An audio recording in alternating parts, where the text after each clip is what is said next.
اللہ تبارک و تعالی کے فضل و احسان سے ایک دفعہ پھر سورہ احزاب کی 2 آیتیں 45 اور 46 جن کا نمبر ہے تلاوت کرنے کا شرف حاصل کیا ہے، اور میلاد مصطفیٰ صلی اللہ علیہ وآلہ وسلم کے حوالے سے ہمارا یہ موضوع جو گزشتہ نشست میں تشنا رہ گیا تھا، آج اسی کو لے کر آگے بڑھ رہے ہیں، اللہ تبارک و تعالی سے اس دعا کے ساتھ کہ مولا کریم ہمیں قرآن مجید کے ساتھ سچی وابستگی عطا فرمائے۔ سب سے پہلے کلام الہی کا مختصر مفہوم دہرا رہا ہوں۔ ارشاد فرمایا، یا ایھا النبی، اے نبی صلی اللہ علیہ وسلم، انا ارسلناک شاہدا ومبشرا ونذیرا، بے شک ہم نے آپ کو بھیجا گواہی دینے والا، خوشخبری سنانے والا اور ڈرانے والا بنا کے، وداعیا الی اللہ باذنہ وسراجا منیرا، اور اللہ تبارک و تعالی کی طرف دعوت دینے والا بنا کے بھیجا اس کے اذن کے ساتھ، اور آپ کو روشن سراج بنا کے بھیجا۔ یہ مختصر مفہوم ہے جو میں نے بیان کیا، اور گزشتہ نشست میں جو کچھ میں نے بیان کیا وہ ہم یا ایھا النبی اس کی مکمل تفسیر اپنی استعداد کے مطابق بیان نہیں کر پائے تھے، اس لیے آج وہیں سے شروع کرتے ہیں، اور جو کچھ بیان ہوا اس کا خلاصہ انتہائی مختصر لفظوں میں پیش کر رہا ہوں۔ میں نے عرض کیا تھا کہ یا ایھا النبی میں جو یا ایھا ہے یہ حرف ندا ہے، یا بھی حرف ندا، ایھا بھی حرف ندا، اور اس کا فرق بھی میں نے بیان کیا تھا کہ اگر اسم مخاطب معرف باللام ہو، الف لام اس کے ساتھ لگا ہوا ہو، تو پھر ایھا کا لفظ آتا ہے، اور اگر وہ الف لام کے بغیر ہو تو یا آتا ہے۔ اور اس کی میں نے تشریحات پیش کی تھیں، اور پھر میں نے آداب بھی بیان کیے تھے، ندا رسول اللہ صلی اللہ علیہ وسلم کو کرنے کے، کہ آپ کو بلانے کے آداب قرآن مجید نے کیا بیان کیے ہیں، اور یہ بھی عرض کیا تھا کہ اگر اس چیز کا خیال نہیں رکھا جائے گا تو پھر اللہ تبارک و تعالی نے حبوط اعمال کا ہمیں بتایا ہے کہ تمہارے اعمال ضائع ہو جائیں گے اور تمہیں پتہ بھی نہیں لگے گا۔ یہ سب کچھ بیان ہوا۔ اس کے بعد نبی صلی اللہ علیہ وآلہ وسلم، اور نبی کے حوالے سے میں نے عرض کیا تھا کہ نبی پیدائش سے پہلے بھی، عالم ارواح میں بھی، پیدائش کے بعد بھی، بعثت سے پہلے بھی وہ نبی ہی ہوتا ہے، اور اللہ تبارک و تعالی نے جو رفتیں، جو عظمتیں، جو عطائیں ودیعت فرمائی ہوتی ہیں ان کا وہ حامل ہوتا ہے۔ اور اس حوالے سے میں نے قرآن مجید کے کچھ حوالے آپ کے سامنے پیش کیے تھے۔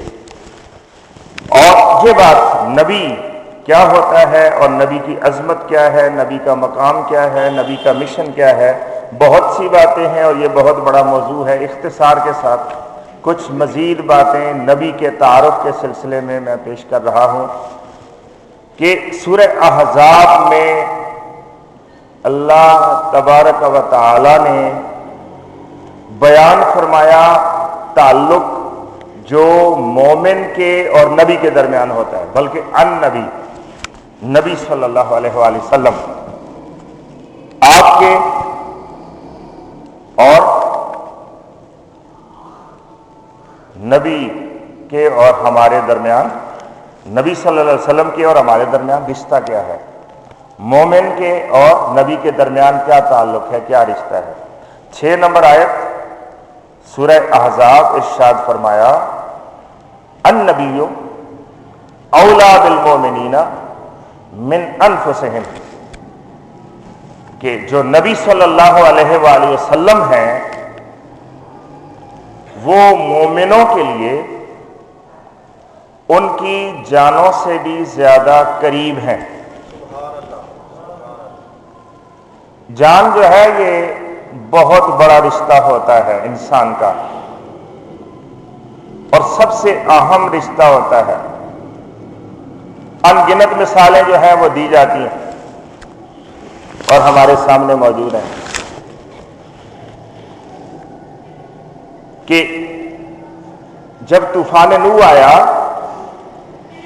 ایک خاتون اپنے بچے کو لے کر پہاڑی پہ چڑھ گئی۔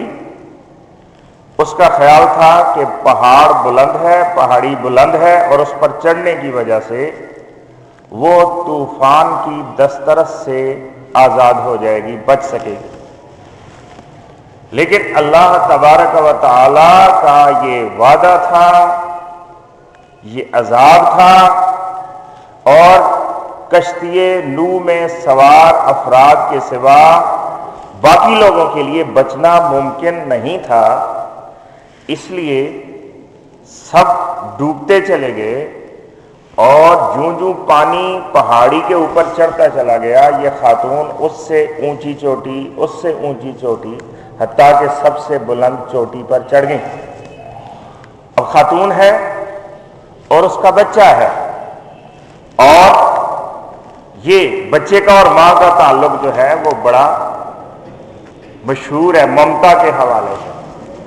تو ابھی تاریخ لکھتی ہے کہ جب پانی چوٹی پر پہنچا تو اب جائے فرار ممکن نہیں تھی، اب وہ کہیں بھاگ کے اور نہیں جا سکتی تھی، اس لیے وہ اس بلند چوٹی پر کھڑی ہو گئی۔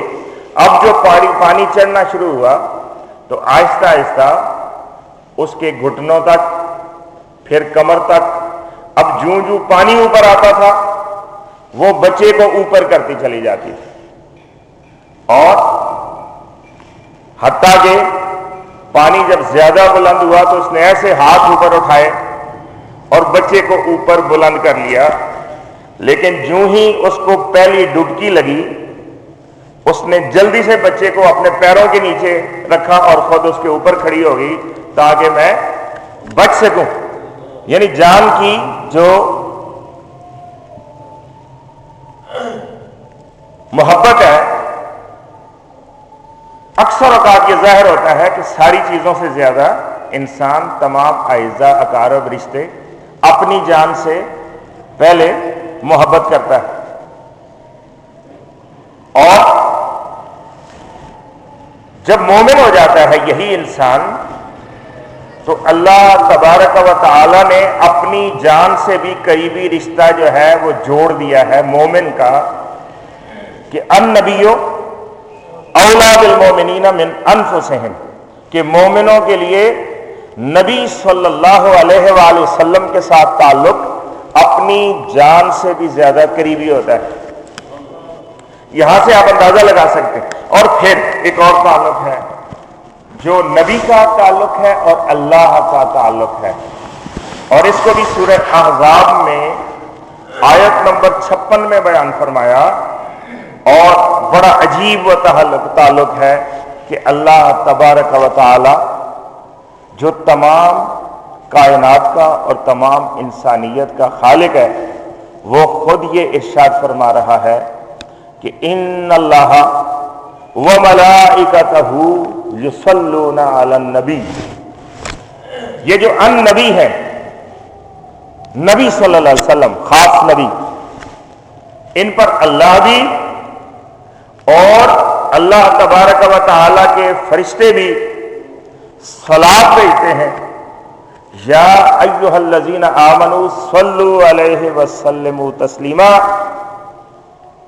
اے ایمان والو تم بھی آپ پر درود بھیجا کرو اور سلام بھیجا کرو، کما کہو، اور حقیقتاً اور کثرت کے ساتھ۔ یہ اللہ تبارک و تعالی نے دو تعلق جو بیان کیے، مومن کا اور خود اللہ تبارک و تعالی کا نبی کے ساتھ تعلق۔ اب نبی کی جو تشریح ہے لغت کے حوالے سے اس کی طرف آتے ہیں۔ نبی نبا سے، نبا کا مطلب بہت بڑی خبر، منفرد خبر، دوسروں پر چھا جانے والی خبر یا غیب کی خبر، یہ نبا۔ اور نبی کا مطلب غیب کی خبریں، منفرد خبریں اور بے مثال خبریں، وہ خبر جو کوئی بھی نہیں دے سکتا وہ اللہ کے نبی دے سکتے ہیں۔ نبی کا مطلب ہی یہی ہوتا ہے، غیب کی خبریں دینے والا، نبا جو ہے وہ ہم تک پہنچانے والا۔ اور چونکہ یہ ایک ایسا موضوع ہے کہ جس میں اختلافی باتیں بھی سامنے آتی ہیں، اس لیے لازم ہو جاتا ہے کہ انسان اس موضوع کو اپنی خواہشات کے مطابق اپنے لفظوں میں قطعاً بیان نہ کرے۔ اس لیے میں یہ پسند کرتا ہوں کہ جب بھی کوئی بات کی جائے تو قرآن مجید کے حوالے سے بات کی جائے، تاکہ اس میں نہ تو کوئی کسر رہ جائے اور نہ کوئی مبالغہ سامنے آئے۔ من عن کما حقہ، جو اصلی سچ ہے وہ دوسرے تک پہنچ جائے اور ہم سب مل کر اس پر غور کر سکیں، اس لیے قرآنی حوالے سے میں بات کرتا ہوں، ورنہ عقلی، نقلی، روایاتی، استدلالی دلائل جو ہے وہ ان گنت ہیں، لیکن صرف قرآن مجید کے حوالے سے، تاکہ ہم انا کا شکار نہ ہو جائیں اور ضد میں آ کر غلط فیصلے نہ کرنے لگیں۔ قرآن مجید انبیاء علیہم السلام کے بارے میں جو کچھ بیان کرتا ہے اس میں سے چند ایک جھلکیاں، مثلا سیدنا حضرت عیسیٰ علی نبینا و علیہ السلام ارشاد فرماتے ہیں، وَرَسُولًا إِلَىٰ بَنِي اسرائیل، میں رسول ہوں بنی اسرائیل کی طرف، انی قد جئتکم بآیۃ من ربکم، یہ کہ میں اللہ کی طرف سے تمہارے پاس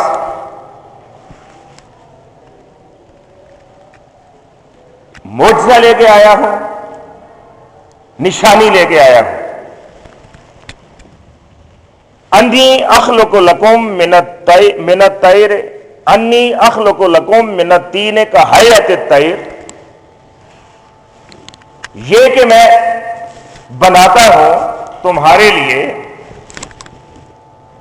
مٹی سے ایک پرندے کی مورت، فانفخ فیہ، پھر اس میں پھونک مارتا ہوں، فیکون طیرا باذن اللہ، تو اللہ کے حکم سے وہ پرندہ بن جاتا ہے۔ وَأُبْرِئُ الْأَكْمَحَ وَالْأَبْرَصَ، اور پیدائشی اندھے کو اور کوڑی کو میں شفا یاب کرتا ہوں۔ وَأُحْيِي الْمَوْتَىٰ بِإِذْنِ اللَّهِ، اور اللہ کے اذن کے ساتھ میں مردے کو زندہ کر دیتا ہوں۔ اس کے بعد آپ ارشاد فرماتے ہیں وَأُنَبِّئُكُم، میں تمہیں بتاتا ہوں بما تاکلون وما تدخرون فی بیوتکم، کہ تم اپنے گھروں میں کیا کھاتے ہو اور کیا جمع کرتے ہو۔ اب جو اولین حصے ہیں ان پہ بھی بحث ہوگی، لیکن آخری جو اس کا حصہ ہے انبئکم، اس میں وہی نبا ہے، غیب کی خبر، کہ جس کا دینے والا نبی ہوتا ہے۔ وہ انبئکم، میں تمہیں متنبع کرتا ہوں، میں تمہیں خبر دیتا ہوں، بما تاکلون وما تدخرون فی بیوتکم، کہ تم اپنے گھروں میں کیا کھاتے ہو اور کیا جمع کرتے ہو۔ اب سیدنا حضرت عیسیٰ علیہ السلام اللہ کے نبی ہیں۔ اللہ کے نبی کی شان کیا ہوتی ہے؟ بالکل وہی جو اللہ تبارک و تعالی نے بیان کر دی۔ جو اللہ نے بیان کر دی، اس سے جو زیادہ بیان کرتا ہے وہ لغو بات کرتا ہے، اور وہ انتہا، ایسی انتہا پہ پہنچتا ہے جس سے اللہ محبت نہیں کرتا، بلکہ اللہ تبارک و تعالی اس کی نفی فرماتا ہے۔ اور جو اللہ نے شان بیان کر دی انبیاء علیہ السلام کی، اس سے جو کم کرنا چاہتا ہے کہ میرے ذہن میں، میرے عقل کے سانچے میں یہ فٹ نہیں ہو رہی، اس لیے اس کو تھوڑا سا کم ہونا چاہیے، یہ دوسری انتہا ہے، اور یہ بھی اللہ تبارک و تعالی کی مشیت اور منشا کے خلاف ہے، اور یہ بھی بڑا گھٹیا راستہ ہے۔ یعنی اللہ نے نبی بنایا، اللہ کے نبی ہیں، اللہ کے بندے ہیں سیدنا حضرت عیسیٰ علیہ السلام۔ اب عیسائیوں نے یہی معجزات دے کر ان کو ابن اللہ کہنا شروع کر دیا، تو یہ ابن اللہ کہنا، اللہ کا بیٹا کہنا، یہ لغو بات ہے، غیر حقیقی بات ہے، بے فائدہ بات ہے، غیر اصلی بات ہے، اور یہ کاملاً شرک ہے۔ اللہ تبارک و تعالیٰ کو یہ منظور نہیں ہے۔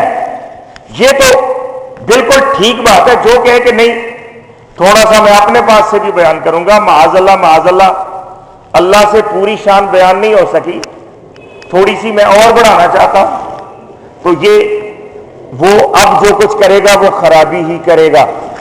اور شاعر نے کہا، بری ہے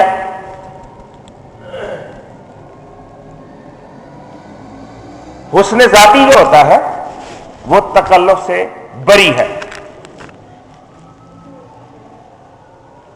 حسن ذاتی کبائے گل میں گل بوٹا کہاں ہے، کہ جو پھول ہے وہ بذات خود پھول ہے۔ اب اگر کوئی شخص یہ کہے کہ پھول گلاب کا لے لیتا ہوں اور یہ تھوڑا خوبصورت ہے، اس کی پتلوں پر میں پھول بناتا ہوں، اب وہ جو پھول بنائے گا اس کے حسن میں اضافہ تو نہیں کرے گا، البتہ اس کا کھانا خراب ضرور کرے گا، اس لیے کہ اللہ نے جس کو پہلے ہی پھول بنایا ہے، تم اس کے اوپر اور کیا پھول بناؤ گے؟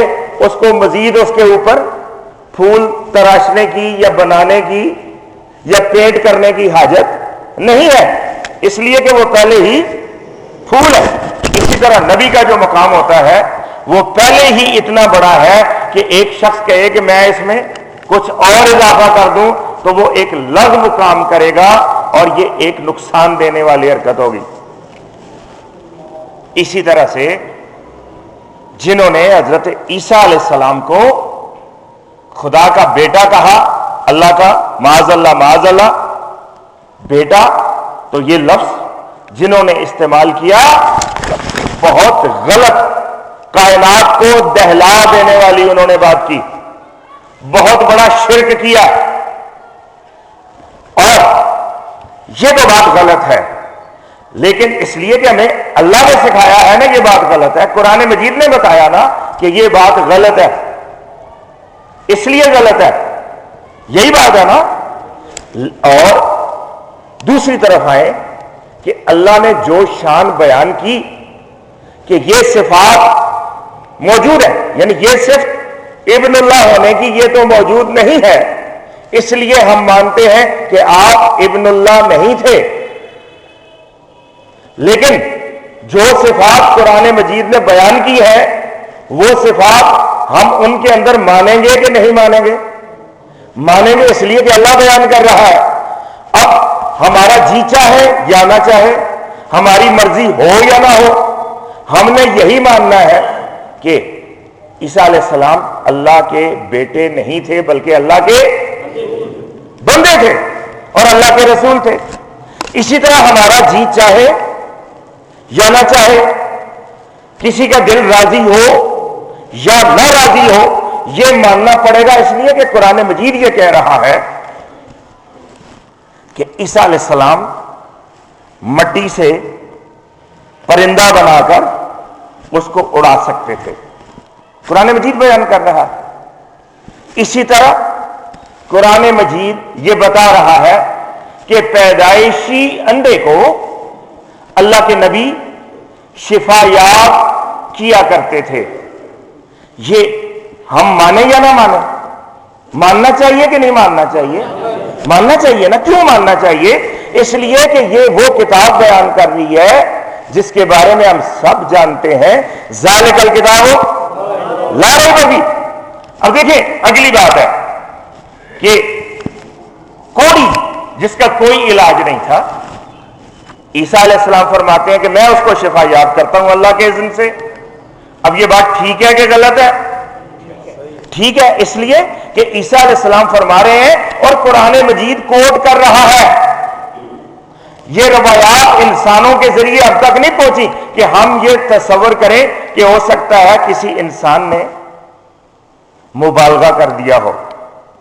یہ تو منوان اللہ کا کلام ہے، اللہ کا فرمان ہے، اللہ نے یہ بیان کیا ہے۔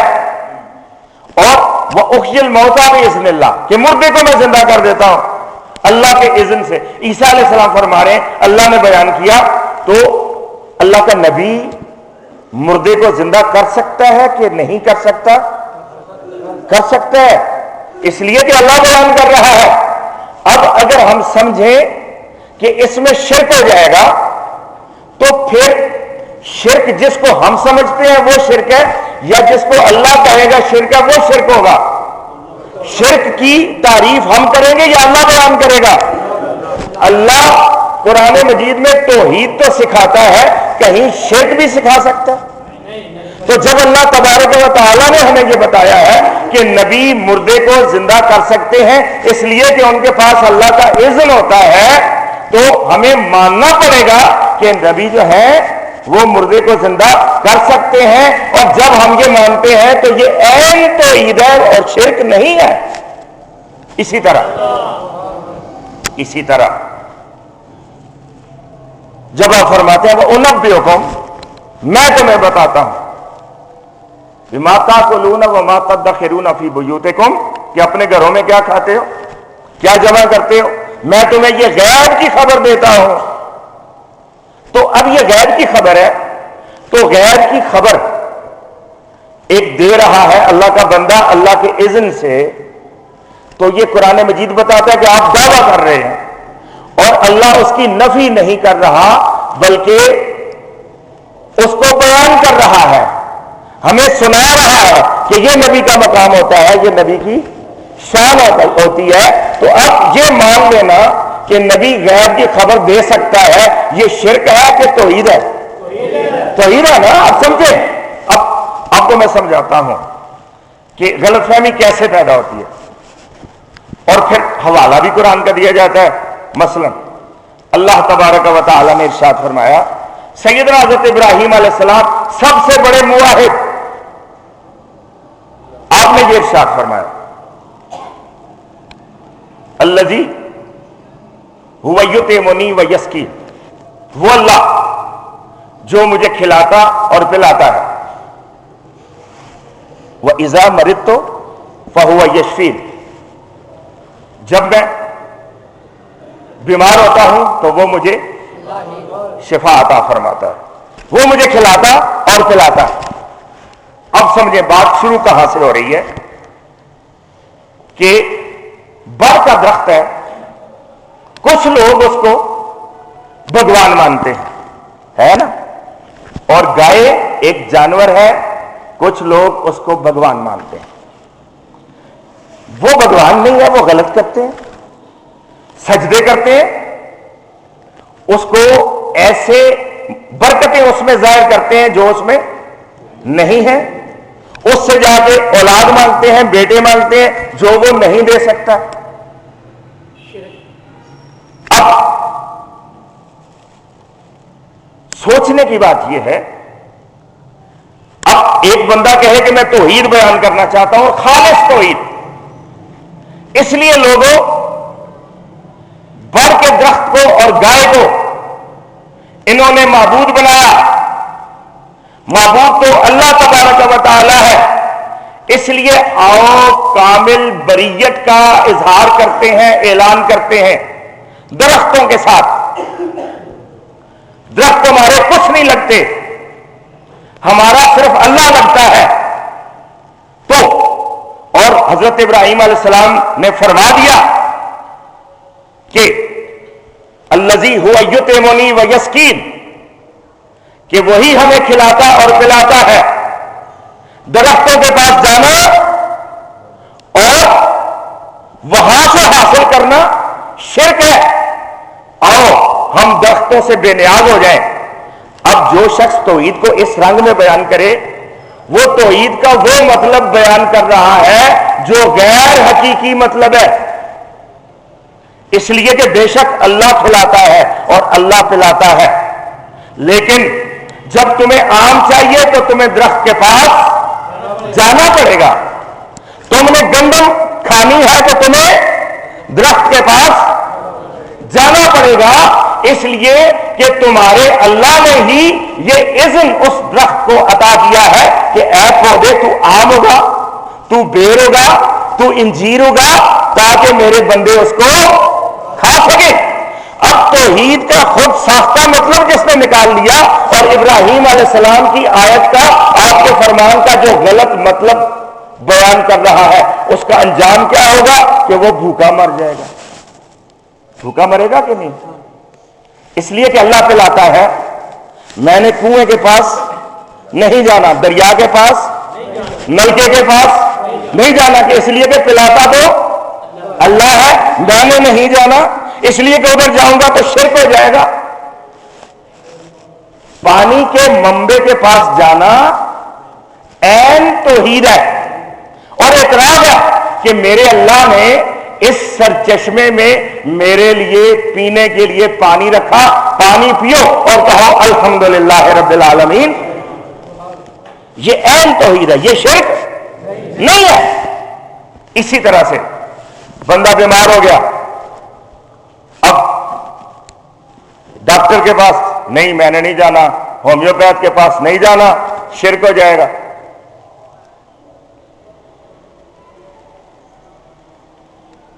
حکیم کے پاس چلے جاؤ، نہیں، اذا مرضت فہو یشفین، جب میں بیمار ہوتا ہوں تو اللہ ہی شفا دیتا ہے۔ اب یہ مطلب وہ لے رہا ہے۔ اب مریض، اللہ کے نبی نے خود دوا استعمال کر کے ہمیں سلیقہ سکھا دیا کہ ڈاکٹر سے، حکیم سے دوا لینا یہ شرک نہیں ہے بلکہ عین توحید ہے۔ اگر شرک ہوتا تو آپ یہ طریقہ بتا سکتے تھے؟ آپ نے خود دوائیں تجویز فرمائی۔ دوا کھانا شرک ہے؟ شرک نہیں ہے۔ اب حیرت انگیز بات یہ ہے کہ ہمیں یہ بتایا جاتا ہے کہ جب تم ڈاکٹر کے پاس جاؤ گے تو وہاں تو شرک نہیں ہوگا شفا کے لیے، اس لیے کہ وہ امریکہ کے بنائے ہوئے تمہیں کیمیکلز دیتا ہے۔ ہومیوپیتھ کے پاس جاؤ گے شفا کے لیے تو کوئی نہیں کہتا شرک ہوگا، اس لیے کہ وہ جرمنی کی بنائی ہوئی دوائیں تمہیں دیتا ہے۔ اگر تم حکیم کے پاس جاؤ گے تو کوئی بھی نہیں شرک کہتا، اس لیے کہ وہ تمہیں انڈیا کی اور افغانستان سے لائی ہوئی جڑی بوٹیاں دیتا ہے، لیکن یہی بندہ جب شفا کے لیے اللہ کے دوست کے پاس چلا جائے تو کہتے ہیں شرک ہو گیا، اس لیے کہ وہ اللہ کی آیتیں دے رہا ہے، اللہ کی۔ اب آپ خود اندازہ لگائیں کہ یہ توحید اور شرک کا بیان آپ سمجھیں کہ غلط فہمی کس طرح پیدا ہوتی ہے اور کس طرح سے ایک صحیح راستے کو غلط قرار دے دیا جاتا ہے۔ جہاں غلطی ہے اس کو غلطی مانو، کہ بر کا درخت سایہ مہیا کرتا ہے، یہ حقیقت ہے، اللہ کا شکر ہے کہ اس نے اتنا سایہ دار درخت پیدا کیا، اور اس کے سائے سے فیضیاب ہونا کوئی گناہ نہیں ہے۔ اس میں اللہ نے مریضوں کے لیے شفا رکھی ہے، اس کے اجزاء لے کر، پتے لے کر، اس کے ڈوڈے لے کر، اس کا دودھ لے کر اگر کوئی دوا بناتا ہے تو یہ کوئی شرک نہیں ہے۔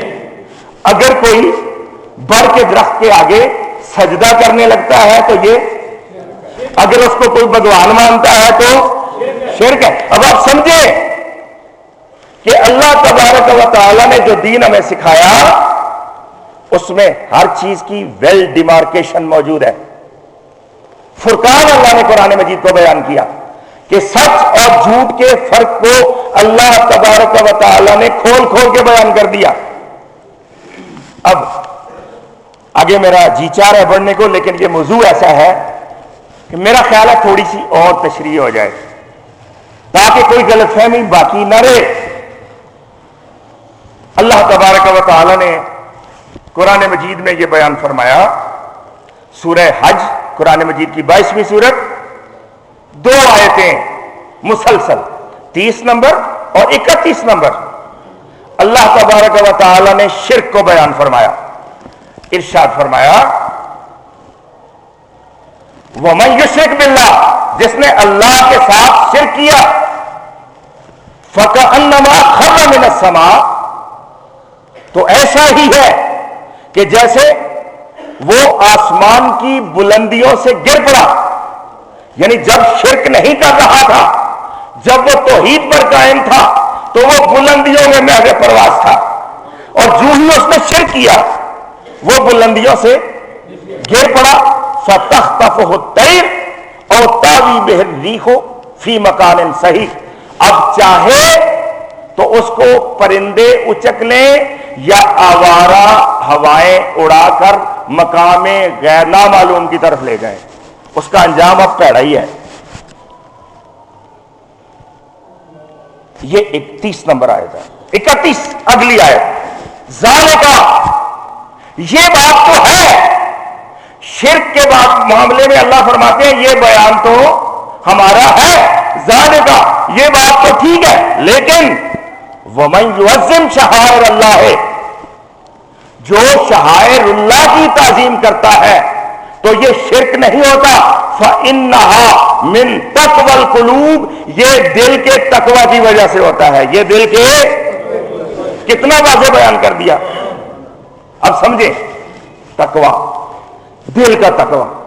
اللہ نے بیان فرمایا کہ جو شخص اپنے تقوی کو پگڑی سے یا داڑھی سے یا لباس سے یا تہجد سے ظاہر کرتا ہے، ہو سکتا ہے یہ تقوی ہو اور یہ بھی ہو سکتا ہے یہ تقوی نہ ہو، لیکن جو شعائر اللہ کی تعظیم کرتا ہے تو یہ پکی بات ہے کہ یہ دل کا تقوی ہے، یہ دل کا ہی تقوی ہے۔ یعنی جو علامات سے تقوی ظاہر ہوتا ہے وہ غلط بھی ہو سکتا ہے اور ٹھیک بھی ہو سکتا ہے، لیکن جو شعائر اللہ کی تعظیم کرتا ہے، وَمَن يُعَظِّمْ شَعَائِرَ اللَّهِ فَإِنَّهَا مِن تَقْوَى الْقُلُوبِ۔ اسی طرح سورہ حجرات میں یہ بیان فرمایا، جو الذین یغضون اصواتهم عند رسول اللہ، جو اپنی آوازوں کو نبی کے حضور پہنچتے ہیں تو پست کر لیتے ہیں، اولئک الذین امتحن اللہ قلوبهم للتقوی، یہی لوگ ہیں کہ اللہ نے چن لیا ہے، جانچ لیا ہے، پرکھ لیا ہے ان کے دلوں کو تقویٰ کے لیے۔ اب آپ سمجھیں، یعنی نبی کا احترام کرتا ہے تو متقی ہے، اگر نبی کا احترام نہیں کرتا تو تقویٰ سے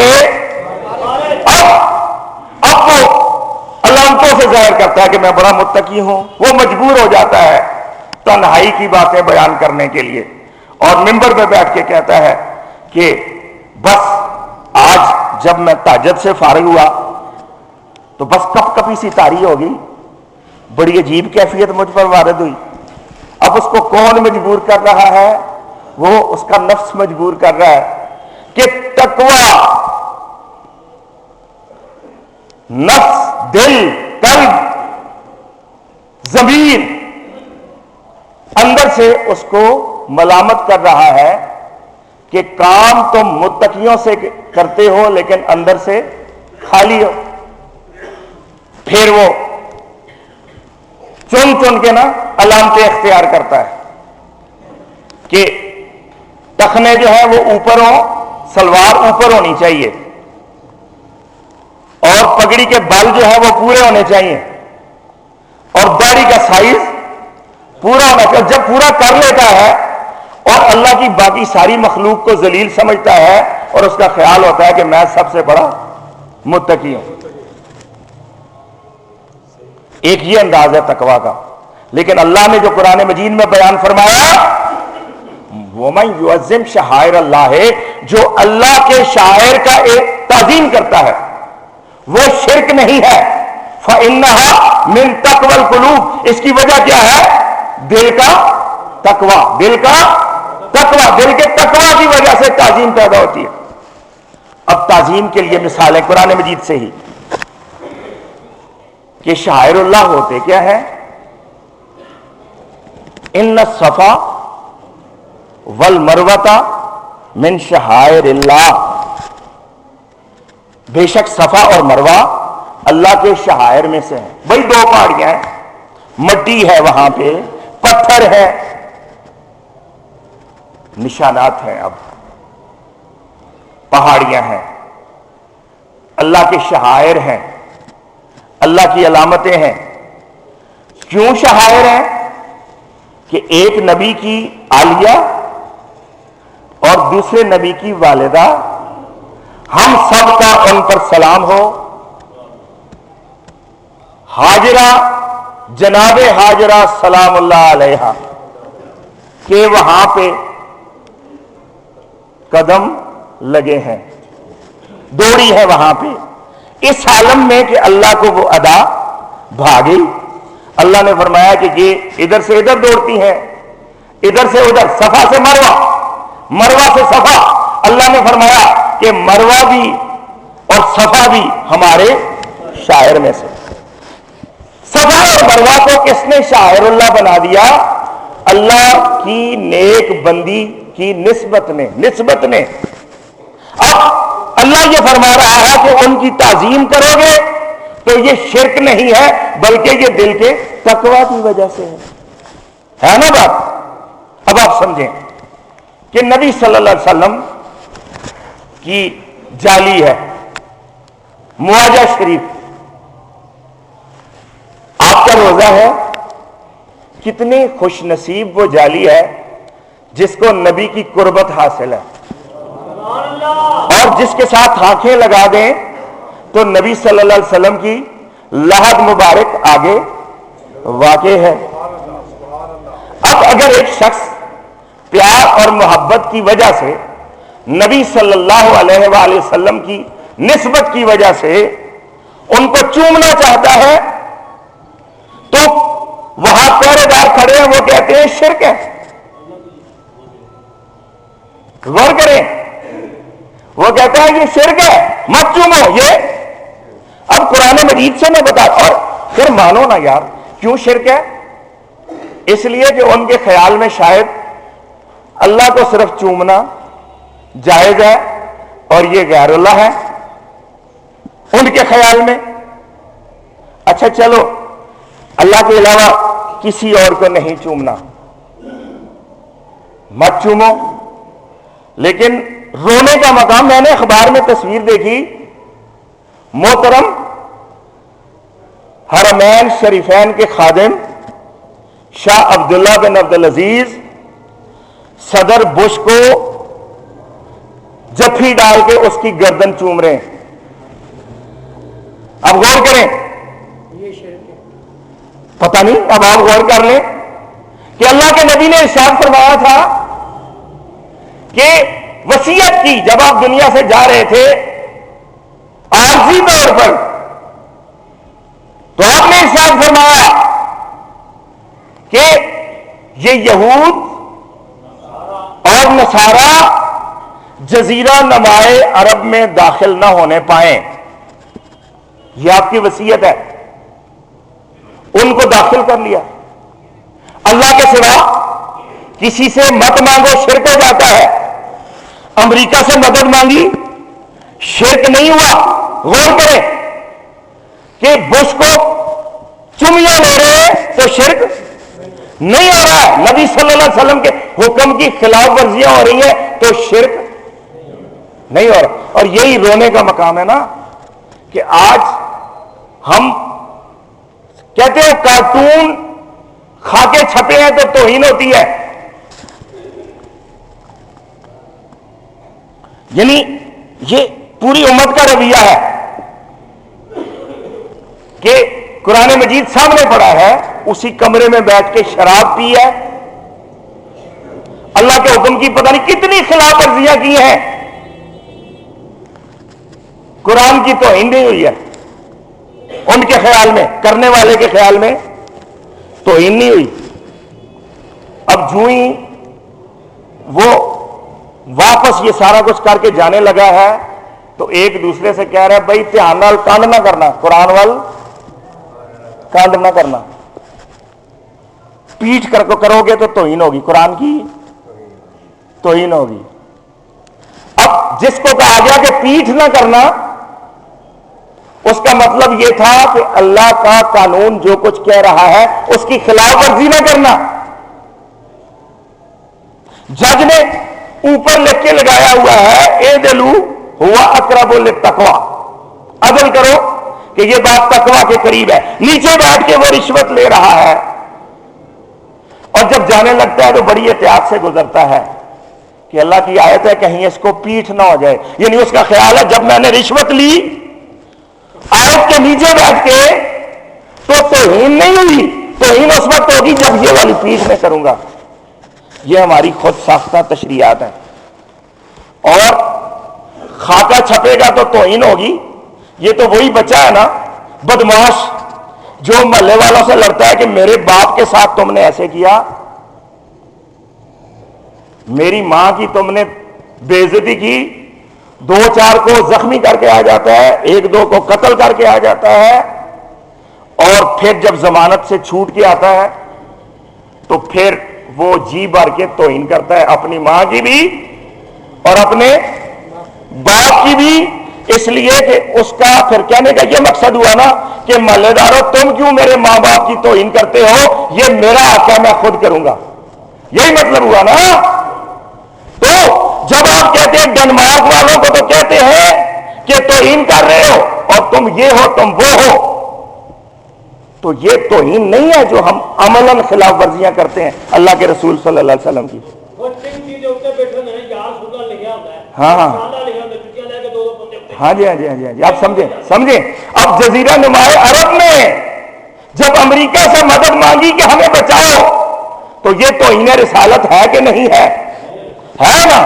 تو پھر عملاً تو ہم خود کر رہے ہیں. اور ہم میلاد نبی جب منانے لگے تو اولاً ہمارے درمیان اختلاف واقع ہوتا ہے. ہم نے نہیں منانی اس لیے کہ ہمارا عقیدہ مختلف ہے, اور جب بسنت کی باری آتی ہے تو سارے شامل ہوتے ہیں. پھر کسی کا عقیدہ نہیں ٹکراتا ہے, پھر اس میں اہل حدیث بھی اڑا رہا ہے, شیعہ بھی اڑا رہا ہے, بریلوی بھی, دیوبندی بھی, سارے اڑا رہے ہیں. یہ دیکھیں نا, نبی کا دن آیا تو اختلاف ہے, ہندو کا دن آیا تو کوئی اختلاف نہیں ہے. تو توہین رسالت اور کس کو کہتے ہیں؟ غور کا مقام ہے نا. اور جب منانی ہے تو پھر جس طرح اللہ نے خوشی منانے کا ڈر سکھایا ہے وہ راستہ اختیار نہیں کرنا بلکہ اپنی مرضی سے منانی ہے. کوئی ڈیک لگا کے منا رہا ہے, کوئی پہاڑیاں بنا کے منا رہا ہے, اور کوئی پتنگیں اڑا کے منا رہا ہے. اب یہ ایسے موضوعات ہیں جن میں قدم قدم پہ ہماری اصلاح کی ضرورت ہے, اور یہ ہماری دکھتی رگ ہے. افسوس کہ موضوع تو میں نے چھیڑ دیا لیکن اس کے ساتھ انصاف نہیں ہو سکا ہے اور وقت ہو گیا ہے. اس لیے میں کوشش کروں گا انشاءاللہ العزیز کہ اسی موضوع کو تفصیل کے ساتھ آگے بیان کیا جائے تاکہ کچھ بات سمجھ میں آ سکے کہ نبی کیا ہوتا ہے, اس کا مقام اللہ نے کیا بیان کیا اور اس کے آداب کیا ہے. علامہ اقبال نے کہا امتی باعث رسوائی پیغمبر ہے. قرآن کہتا ہے جھوٹ مت بولو, رشوت مت دو, وعدہ کرو تو وعدہ خلافی مت کرو, ملاوٹ مت کرو. مولوی یہ کہتا ہے کہ تم ملاوٹ کر لو, تم بخشے ہوئے ہو, نبی کی امت ہو. چوری کر لو, تم بخشے ہوئے ہو, نبی کی امت ہو. اب میں آپ سے سوال کرتا ہوں کہ ایک ایس ایس پی آیا ٹریفک کا, اس کی ڈیوٹی یہ ہے کہ صاحب قوانین کا احترام کروانا ہے تاکہ ٹریفک سموتھلی چلتی رہے, ایکسیڈنٹ نہ ہو, افراتفری نہ پھیلے. اب اس کے کارندے, کرپٹ کارندے پورے شہر میں پھیل گئے ہیں اور وہ لوگوں سے کہہ رہے ہیں کہ یہ ایس ایس پی صاحب جو آئے ہیں نا بڑے مہربان, بڑے شفیق ہیں. یہ لوگ ہم تمہیں دیتے ہیں, ان کا کارڈ سب کو دیتے ہیں, ان کا کارڈ ہمارے پاس ہے, یہ کارڈ لے لو اور تمہیں اجازت ہے, گاڑیوں کو سائڈ مار کے گزرو, سگنل کا احترام نہیں کرنا, بس سڑکوں کو بلاک کر دو, جو چاہے ون بھی نہیں کرتے پھر تمہیں کوئی نہیں پوچھ سکتا, اس لیے کہ ایس ایس پی بڑا شفیق ہے. ایس ایس پی, اب یہ ایس ایس پی شفیق ہے کہ نالائق ہے؟ نالائق ہے کہ شفیق ہے؟ یہ مہربان ہے کہ شفیق ہے؟ یہ تو بغیرت, اس کو پتہ ہی نہیں, اس کو تو ہونا ہی نہیں چاہیے, اس کو ایس ایس پی نہیں ہونا چاہیے, اس لیے کہ یہ تو کھانا خراب کرا دے گا. اچھا ایس ایس پی وہی ہوتا ہے جو کرپٹ نہیں ہوگا, کرپشن کی حمایت نہیں کرے گا بلکہ جو راستی کی حمایت کرے گا. اب آپ سمجھیں کہ جو مولوی آپ کو یہ کہتا ہے کہ تم اس نبی کی امت جو رحمت للعالمین, کرو زنا, لو رشوت, کرو ملاوٹیں, پوری دنیا میں تم اپنے آپ کو مسلمان بھی کہتے ہو, اس نبی کا امتی بھی کہتے ہو, اور جو تم سے ملتا ہے وعدہ خلافیاں کرتے ہو, جھوٹ بولتے ہو, تمہاری چیزوں کا وزن کم ہوتا ہے, تو رسوا کون ہوتا ہے؟ نبی رسوا ہوتا ہے. اقبال نے کہا امتی باعث رسوائی پیغمبر ہے. تو یہ منبر رسول جو ایسے بندروں نے سنبھالے ہوئے ہیں, دعا کریں کہ اللہ تبارک و تعالی ہمیں ان سے نجات عطا فرمائے, اور قرآن مجید ٹھیک طور پر سمجھنا چاہیے. ارشاد فرمایا من یعمل مثقال ذرۃ خیرا یرا ومن یعمل مثقال ذرۃ شرا یرا. یہ اللہ کے نبی نے ہمیں بتایا کہ ایک ذرے کے برابر بھی جس نے نیکی کی وہ اس کو دیکھے گا, اور جس نے ایک ذرے کے برابر بھی برائی کی وہ اس کو دیکھے گا. اللہ تبارک و تعالی ہمارے بیان میں اگر کوئی خامیاں رہ گئی ہیں تو معاف فرمائے اور اس کی تکمیل کرنے کی توفیق عطا فرمائے, اور اللہ تعالی ہم سب کو ٹھیک بات پر عمل کرنے کی توفیق عطا فرمائے. وما علینا الا البلاغ المبین.